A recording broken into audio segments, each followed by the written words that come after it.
माणूस आयुष्यात कधी ना कधी चुकीच्या मार्गावर जातोच.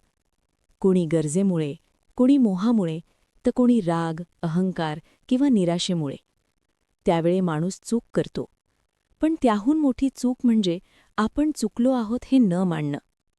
श्री स्वामी समर्थ महाराज म्हणतात, जो चुकतो तोच सावरू शकतो. स्वामी कधीच लगेच शिक्षा देत नाहीत, ते आधी इशारे देतात.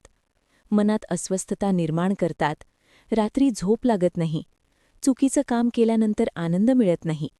हे सगळे स्वामींचे सूक्ष्म संकेत असतात. पण माणूस ते संकेत दुर्लक्षित करतो. तो म्हणतो, थोडंसं वाईट केलं तर काय झालं? सगळेच तर करतात.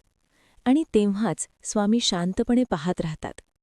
जेव्हा माणूस पूर्णपणे चुकीच्या मार्गावर अडकतो, तेव्हा स्वामी संकट पाठवतात. नोकरी जाते, नात्यांत दुरावा येतो, अपमान होतो, आर्थिक अडचणी येतात. माणूस म्हणतो, स्वामी, माझ्यावरच का हे सगळं? पण खरं सांगायचं तर हे संकट नसून स्वामींची कृपा असते. कारण जर त्यावेळी माणूस सावरला नाही, तर तो पूर्णपणे नाशाच्या दिशेने जातो.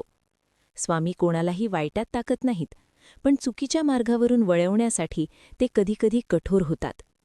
एकदा माणूस पूर्णपणे तुटतो. सगळे सोडून जातात. ज्यांच्यासाठी चूक केली तेच पाठ फिरवतात. आणि तेव्हाच स्वामींचं नाव आठवतं.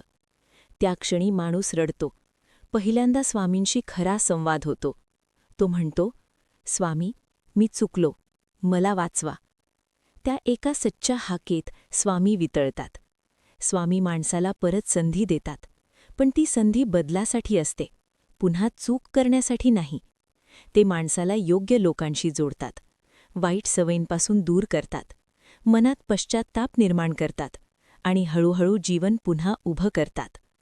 स्वामी समर्थ कधीही आपल्या भक्ताला सोडत नाहीत. तो चुकला तरी, तो भरकटला तरी. कारण स्वामी शिक्षा देणारे नाहीत, ते सुधारणा करणारे गुरु आहेत. पण एक गोष्ट लक्षात ठेवा, स्वामी सावरतात फक्त त्यालाच जो स्वतः सावरायला तयार असतो. जर आज तुमचं मन अस्वस्थ असेल, जर आतून आवाज येत असेल, हे चुकीचं आहे, तर तो आवाज दुर्लक्षित करू नका. तो स्वामींचाच इशारा आहे. आजच थांबा. आजच स्वामींचं नाव घ्या. आजच योग्य मार्गावर या. कारण स्वामी उशिरा करतात, पण कधीही नाकारत नाहीत. जय जय स्वामी समर्थ.